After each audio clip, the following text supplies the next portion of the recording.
Are you feeling stumped by a room in your house and you feel like something about it is just not, you can't get past the thing that's wrong with it? Well, I receive a lot of emails like this from people who don't necessarily want to hire a decorator, but they're stumped on where to start. And so I thought I would share 3 examples in case one of these helps you kind of think outside the box in your room that you're stuck on. Or if you want to send an email to me with your question, maybe I will feature it in one of these. We're going to get started right away. First one is a guest room. And this person said in their email, I can't figure out what to do with this room. It feels like just doors. The doors are the focal point, and I don't know how to make it into a space that feels more inviting. First step is going to be to paint the doors, because the doors are a focal point because they are a different color than the walls. So first step is going to be to take the doors back to the color of the walls. And the second step that I would suggest is to put 2 bookshelves or something on either side of the doors so that it's more like a wall instead of just the doors are the main feature of the room. So I also would suggest, of course, replacing the main light fixture with something more interesting, and also adding a daybed in here instead of the bed that's there. And this particular one happened to be on clearance, and I thought it went nicely with the room. And I got to make up my own color palette in this room. The room has a lot of gray in it and kind of a neutral, creamy colored wall. And then we put in some black accents, and then we wanted to bring something with a little color in. And so the ottoman is something that's comfortable and can also be used to put your feet up on if you want to use the daybed more like a couch. And then I added in a more colorful chair to add more of that reddish color to the room. And if it were my guest room, I probably would use that big closet as an office, because you can put a surface in there that's your desk when you are not having guests. And then that can be a space for, and still have a rod above it where they can hang things, but then they can put their suitcase on your desk inside the closet when they are staying. Those are my suggestions for this room. I am linking all the products below. Oh, and I am going to give you the budget for each one of these, because I feel like if you can't see that, it's a little bit deceptive, because if you have an unlimited budget, there's really a lot less challenge to the problem solving. Let's face it. Let's move on to the second space. Okay, this one is a studio apartment, and it happens to have white tile and a strip of black tile and another strip of white tile, which is something I've never seen before. And they said they can't really figure out how to make it work, and they can't afford to replace their couch. So here's what I would suggest for this room. And of course, I'm going to bring in a rug to try to tie together the tile spaces. That's the first step. The second step is, I know you can't keep the couch.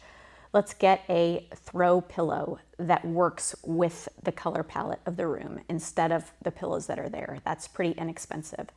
The next thing is the curtains are too short, and they're not really doing anything anyway. So what I would do is get rid of the curtains. I would put some Roman shades in, because you can actually pull them down and there'll be a lot more light blocking, since this is a studio apartment and this is also living room and bedroom. So it would give you more privacy than the curtains that are there. So I would add 2 Roman shades on the windows. Next, I would get rid of that coffee table and I would add in 2 nesting tables that kind of bring in the wood from your bookshelf. And those tables can easily be moved if you have guests or you need to make your sofa into your bed. Next is your room needs a little bit of color. And again, I'm going to use the black and red in this room. I brought in some inexpensive prints that are framed with the same wood and the bookshelves. I brought in a pendant light that is a plug-in light, and a red chair from IKEA, which is really budget friendly, but picks up the red and the artwork to kind of make the color scheme go all through the room. And of course, I can't forget, in each one of these rooms, adding a plant in is something that really can go a long way to making the space feel a little bit more pulled together. You just need something alive in your room. So bring in one plant, and if you can't keep a plant alive, get a faux plant. And here's the budget for the studio apartment, which is pretty good. Okay, the last one was someone who is moving into a new place and they wanted to have a neutral living room, but they weren't really sure where to begin. And if you are wanting a neutral room of any kind, I encourage you to watch this video where I talk about all the things you should do in a neutral bedroom to make sure that it's interesting enough so that it doesn't look flat. But the first step for this room was to bring in a rug that had a lot of texture to it. It's all neutral. Then I also picked out a couch that had a contrasting trim, so there's enough interest in the furniture.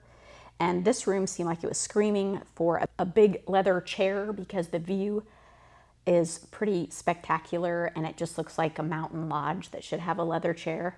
Then, of course, I want to add some more interesting lighting to the room, and using the brass as kind of a warm metal, I added in some prints and an upholstered coffee table. This room needed a window covering and a plant.